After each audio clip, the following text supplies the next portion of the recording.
Listening, fill in the blanks. Let's start. Over the years, the importance of using essential oils as beauty aids, healing agents, and mood enhancers has increased. A little bottle of esoteric oil with its properties is more effective than a whiff of perfume. It can be applied topically, incorporated into massage oils, or taken internally by way of inhalation as the product demands. A few drops of lavender in the bathwater can do wonders for relaxation or a good night's sleep.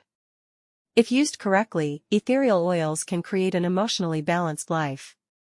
Essential oils also have revitalizing agents. As you browse through the products available in the market, you will see essential oils for most common maladies.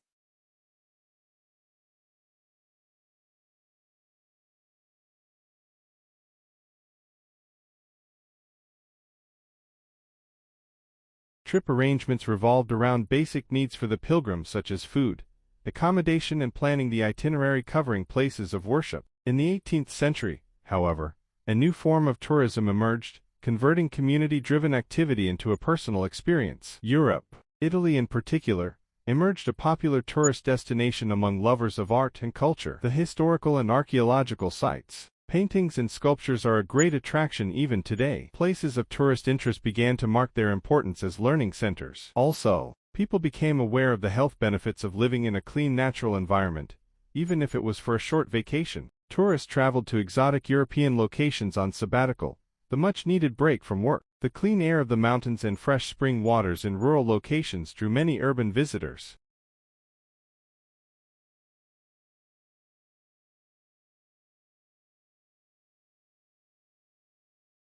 The first hydroelectric power plants were much more dependable and efficient than the plants of the day that were fired by fossil fuels. This led to a rise in the number of small to medium-sized hydroelectric generating plants located wherever there was an adequate supply of falling water, and a need for electricity. As demand for electricity soared in the middle years of the 20th century, and the effectiveness of coal and oil power plants improved, small hydro plants became less popular. The majority of new hydroelectric developments were focused on giant mega projects.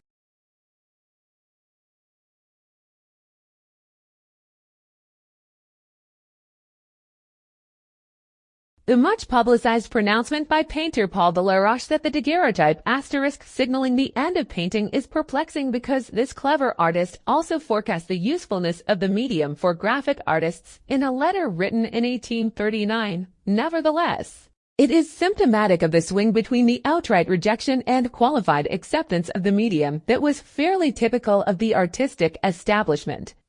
Discussion of the role of photography in art was especially spirited in France, where the internal policies of the time had created a large pool of artists, but it was also taken up by important voices in England.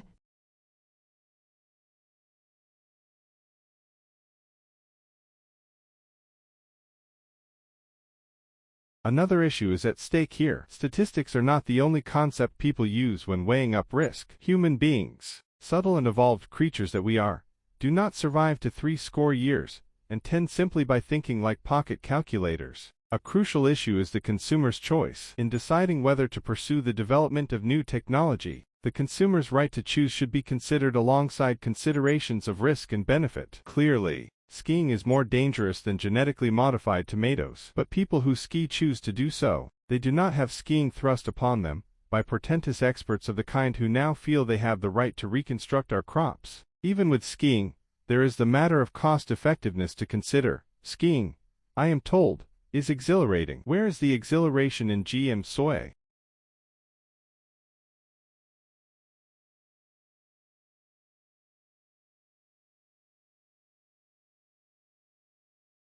Without the use of animals or wheels, to massive stone platforms.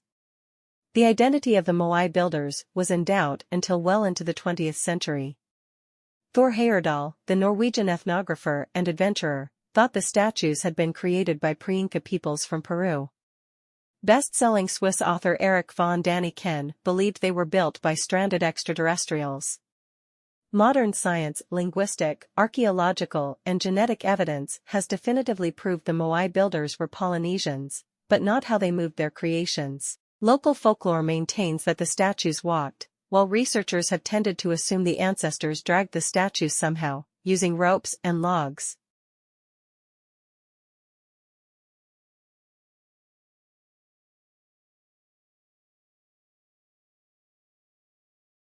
Technical director and led the subsequent development of the Spitfire, which would keep it at the forefront of aircraft technology while many other designs quickly became obsolete. 24 models of Spitfire were designed along with many sub-variants containing different engine types and possessing different wing configurations, the most widely used being the Spitfire Mark V, of which 6,479 were built. The original version, first used for active service in 1938, had a top speed of approximately 580 km per hour. While one of the last models used in the later stages of the Second World War, the Spitfire XIV, had a top speed capability of 710 km per hour. Spitfires were used continually by the Royal Air Force, later purely as surveillance planes, to monitor activity overhead though carrying no armament, until 1954 when the last model was retired.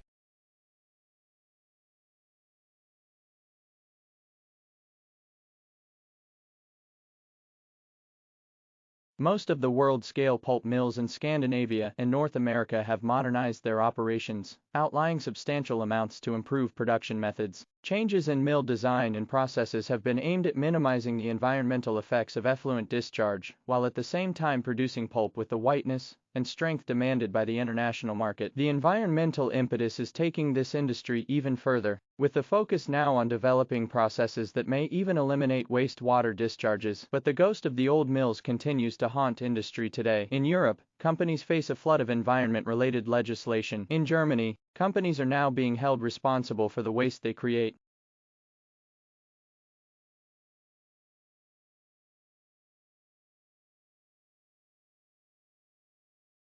Many times, when you find yourself reaching for a candy bar or wanting to fix comfort food, the cause has deep roots. In fact, these roots could go as far back as your childhood. Most adults, engaging in unhealthy eating behaviors, believe that this can lead to undesirable consequences, such as feeling sluggish or lazy and negative about their bodies. Barb's so is a good example. During her childhood, she was comforted with her favorite dinner and dessert every single time. Either one or both of her parents were unable to keep their promise. Now for Barb, these instances have transformed into an easy resort. She sex foe when in distress and at the same time feels displeased with her own behavior.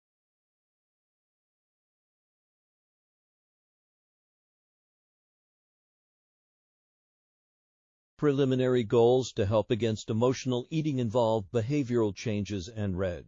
FTIN. There is a need to identify the type of hunger, develop tolerance to allow rational thinking to explore other effective ways of dealing with negative or stressful situations, and emphasize comfortable interpersonal relationship to remain communicable and, at the same time, maintain personal space. Apart from these introspective measures, self-care and the desire to look good are equally important. A healthy body should also have a healthy mind, with a positive outlook that accepts imperfections but only to acknowledge and eliminate each of those successfully.